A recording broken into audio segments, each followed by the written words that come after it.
My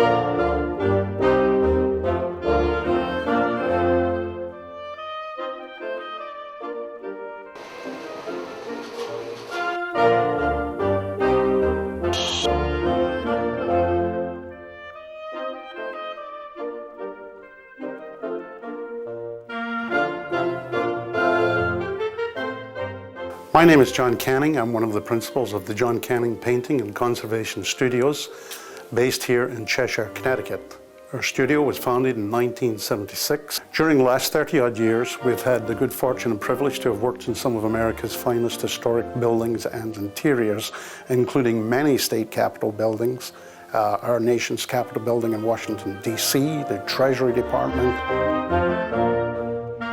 the Eisenhower Executive Office Building, many other public buildings like museums and libraries, and of course theaters such as Radio City Music Hall and churches. For example, the H.H. Richardson and John Lafarge Trinity Church in Boston, and of course even a train station where we restored the sky mural at the Grand Central Station in Manhattan.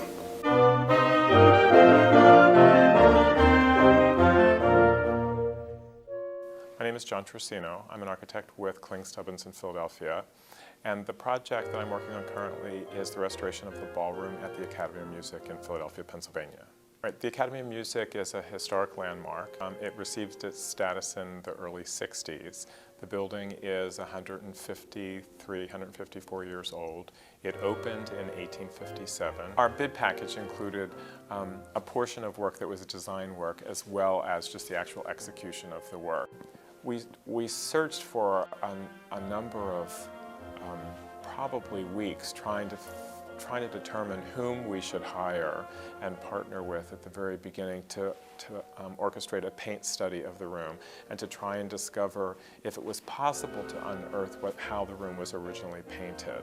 The John Canning Studios was hired by the architectural firm of Kling Stubbins to conduct a study to determine the original palette of the paint colors and the artwork as it was first presented to the public in 1857.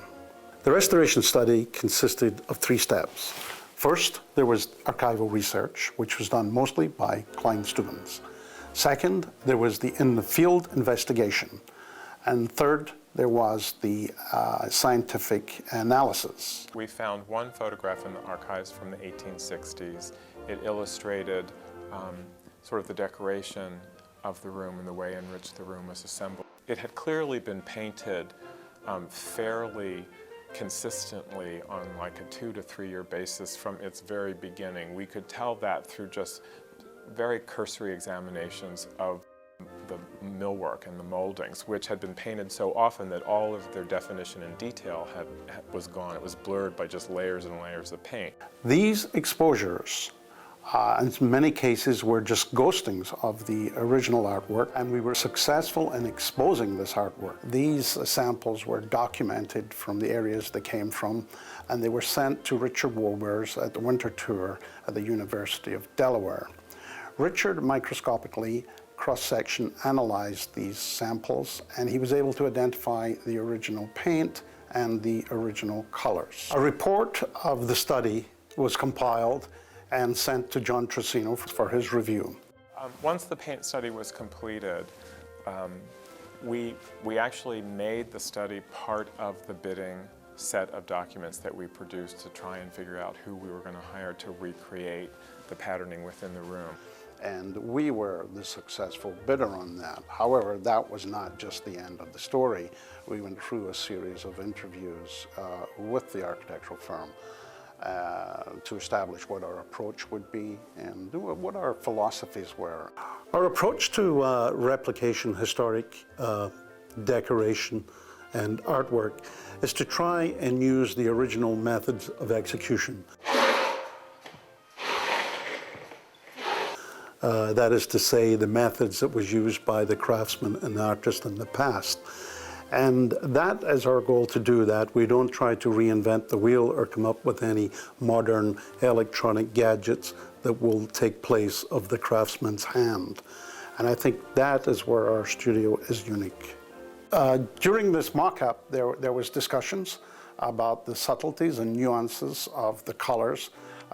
For example, how an artificial painted shadow, how strong it should be compared with a natural shadow created by the new lighting system. During the restoration of the ballroom, the John Canning Studios was responsible for casting and running the ornamental plasterwork and moldings for the repair of the entablature.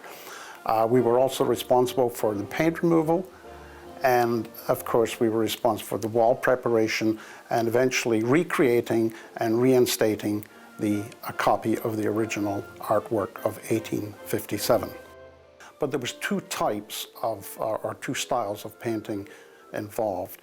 There was trompe-l'oeil work and there was grisaille work. Trompe-l'oeil work is the art of visual deception whereby a molding is painted in 2-dimension to give the illusion that it's 3-dimensional, replete with highlights and artificial shadows. Grisaille work is the art of painting in monotone to imitate bas relief, such as the 4 busts of the composers, Bach, Beethoven, Mozart, and Haydn. Part of the work that needed to be done was the finalization of the design. There was discussions about the subtleties and nuances of the colors. For example, how an artificial painted shadow, how strong it should be compared with a natural shadow created by the new lighting system. This was very creative and productive exercise, and it was a pleasure working with John because of his understanding of these nuances and his incredible color sense.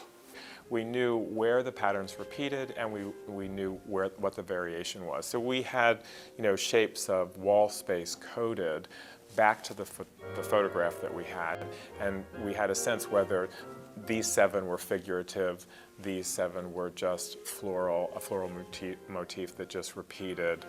This was really architectural trim. The archival black and white photograph indicated there were some kind of scenes painted in the tympanums above the doors.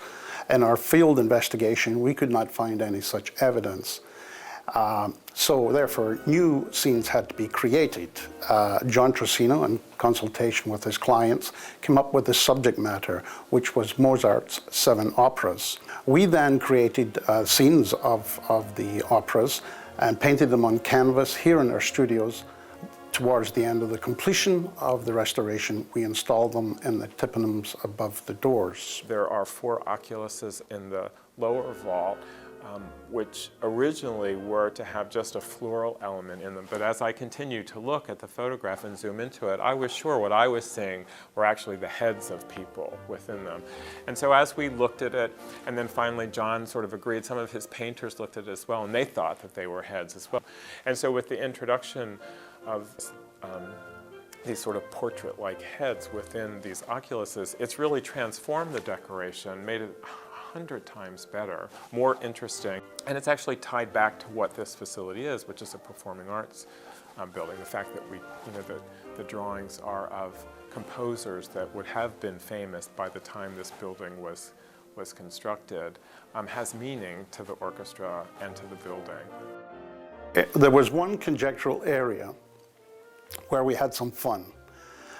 Again, in absence of in-field evidence of the features of the 2 putis at either end of the ballroom, we used as models my 2 youngest grandchildren, Georgia and Jamie. When it comes a day when we walk in that room and the carpet, the chandeliers, everything is where it should be, and most importantly, perhaps maybe we'll see people dancing in the ballroom, because then it will truly be functioning as it was originally designed to be. I really have to refer back to this black and white photograph that turned up in our archival research. Not only was it used as a reference for every aspect of our work, but at the end of the day, it was a testimony as to the accuracy of our replication